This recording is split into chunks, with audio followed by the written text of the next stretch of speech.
I sold my fish. I sold the discus that I had as a mating pair, along with I would say a juvenile. But all three discus are now gone. I had about like 30 discus. I mean, not 30 discus. Excuse me. 30 checkered barbs. They basically look like tiger barbs, the same shape and everything, but the top part of their body is blackened, and then the bottom part of the body is like a bronze, brown color. So it's like kind of gives it a checkered appearance. Basically, I had two more. I had two flower shrimp as well in a tank, and I had about like 5 or 4 neon tetras and 2 autos that I had. Basically, when I had this tank, I started out with 10 checkered barbs, but I ended up with 30, maybe even more. There's actually 2 more stragglers that I couldn't catch, but I'm gonna find a place for them. But what I started out with was 10 checkered barbs. I started with 10 forktails as well, and about like 5 cherry barbs. And I would say my experience from keeping the 10 checker barbs, the 10 forktails, and the 5 cherry barbs, and then later on I ended up getting 5 neon tetras. The forktails and the cherry barbs, they were great. They were great for the tank, but I would suggest that if you were to get small fish like nano, I would say I call them nano fish because they're so tiny, especially the checkered barb, not checkered barbs, especially the cherry rasboras. My experience from keeping them, it was definitely a learning experience because I tried to keep a variety of fish. I wanted the tiny fish and I wanted the small fish, but when you keep a species such as like a barb, they're kind of looked at as like semi-aggressive. And basically, I looked at the checker barb as like something new to me. I knew tiger barbs were semi, but not really aggressive. But they really are the type of fish that will school very well with each other. And I think if they wanted something as a group, they can have it. And so when you compare them to when you compare them to cherry barbs, or cherry rasboras, excuse me. Cherry rasboras, they kind of don't school as strong as a barb does.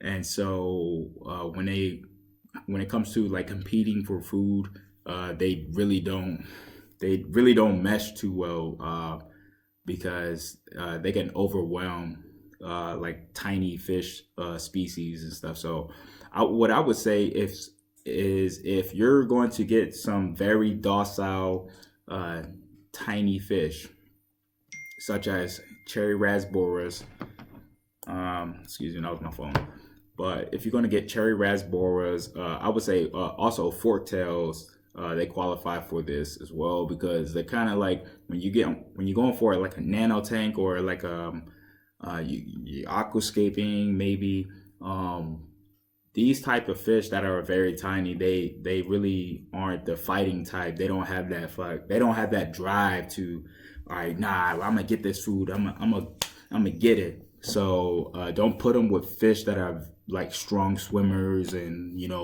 can team up against other fish very easily just by sheer number size.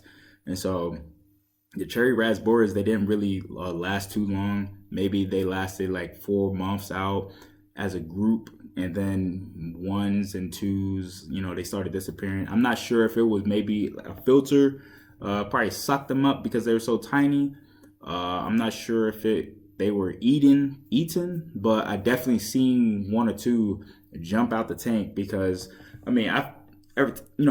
over the course of like 4 or 5 months, there have been times like I filled up the tank to the brim. Maybe not at the edge, but definitely up there.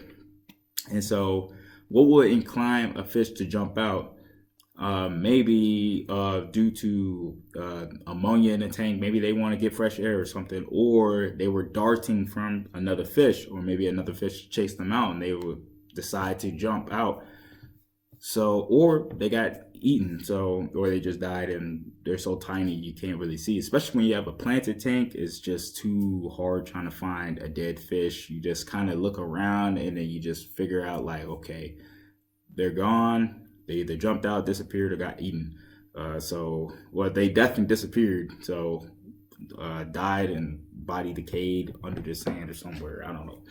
But it was definitely heartbreaking for me because, I really kind of wanted to have like a small fish, kind of medium to small fish, planted tank. And, you kind of like get disheartened because like the tiniest of fish disappears. And so we had also a handful of cherry shrimp, or different types of cherry shrimp, like different colors and variations. We had about like 2 Amano shrimp as well. Great. Having Amano shrimp with not cherry bars, with checkered barbs was a great match.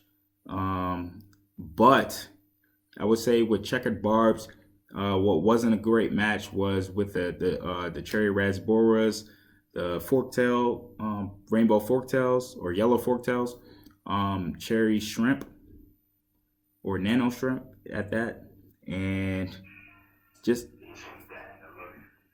what was that? What? Or anything that's just small and in particular, right? So those, all right. There's a bear back there that has a voice recording in there. All right, so anything, anyway, those kind of are the matchings, or that that kind of really didn't work well and did work well.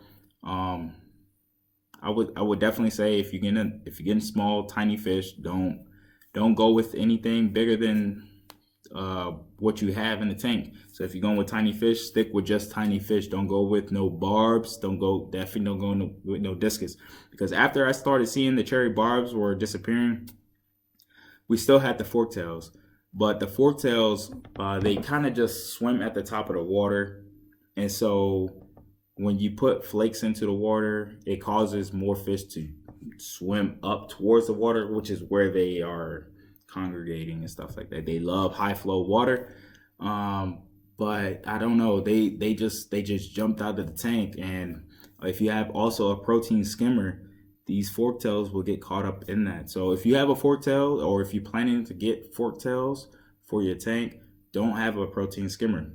It's something that sticks at the top of the water, and water just flows into it and goes down and then filters out and get pushed out. So that's basically what a protein skimmer, just skims the top of the water for any protein that's unnecessary for the top of the water. It also makes the top water look clean. I understand. You probably don't. Well, you would see this in a fish bowl. When you have a fish bowl, there's like some type of scum that's at the top of the water, and I guess you can call that protein, but it's some type of organic matter, and it's not really needed. So you could have that protein skimmer, and it will just basically, if you have like even I would say like a 50-gallon tank, water that's all the way on the right side will end up flowing to the left side of the tank and then going in and then getting pushed out underwater. So it basically just skims the top of the water. It's a great buy. I will buy it again, but if you have tiny fish, don't buy that. I would definitely look for other means of skimming the top part of your water. It might not be an actual solution.